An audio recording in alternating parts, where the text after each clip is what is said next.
इस वक्त की एक बड़ी खबर एल्विश यादव को लेकर, यूट्यूबर एल्विश यादव को लेकर इस वक्त की बड़ी खबर। एल्विश यादव ने गुनाह कबूल किया है। सूत्र ये बता रहे हैं पुलिस के सामने एल्विश ने अपना गुनाह कबूल किया।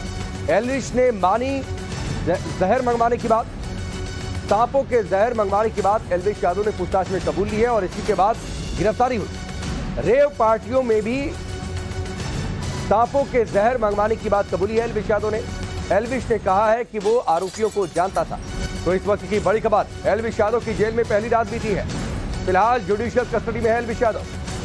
कल गिरफ्तारी हुई थी, नोएडा पुलिस ने गिरफ्तारी की थी, पूछताछ हुई थी एल्विश यादव से और उसके बाद गिरफ्तारी एल्विश यादव की। लेकिन अब जो बड़ी खबर आ रही है वो बड़ी खबर ये तस्दीक कर रही है कि एल्विश यादव ने अपने गुनाह को कबूल किया। अभिषेक राज हमारे साथ जुड़ चुके हैं, सीधे उनका रुख करते हैं। अभिषेक, ये बड़ी खबर है और बड़ी खबर यह कि पूछताछ में नोएडा पुलिस के सामने एल्विश यादव ने अपना गुनाह कबूल किया।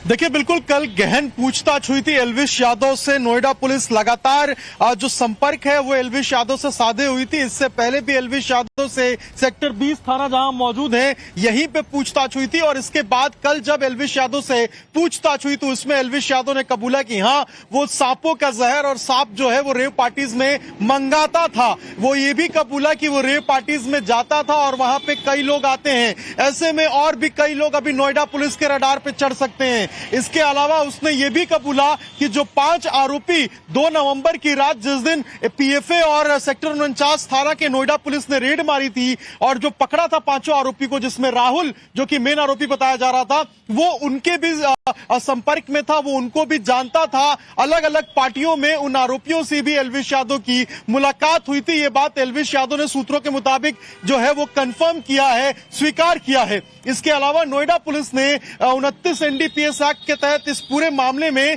कार्रवाई भी की है, जिसका मतलब यह है कि ड्रग्स की खरीद फरोख्त या फिर जो प्रचार प्रसार है उसमें भी कहीं ना कहीं एल्विश यादव जो है वो शामिल होता हुआ नजर आ रहा है। और एल्विश यादव की मुश्किलें इस पूरे मामले में अब बहुत बढ़ गई हैं क्योंकि एनडीपीएस के अंदर जमानत मिलना काफी ज्यादा मुश्किल हो जाता है। तो ऐसे में ये मामला खुलकर सामने आया था, मीडिया में भी ये मामला काफी चला, लेकिन एल्विश यादव पहले तो लंबे समय तक पूछताछ के लिए बचा। एल्विश यादव की लोकेशन को लेकर भी पहले कई सवाल उठे थे। आखिरकार एल्विश यादव की पेशी होती है, एल्विश यादव से पूछताछ होती है। कुछ दिनों पहले एफएसएल की रिपोर्ट भी आई थी जिसमें इस बात की पुष्टि भी हुई थी। मैं आपसे जानना यह चाहता हूं कि क्या एफएसएल की रिपोर्ट या फिर पुलिस के सामने एल्विश का कबूलनामा, कहां से यह तय होगा कि एल्विश यादव की गिरफ्तारी हो जाएगी?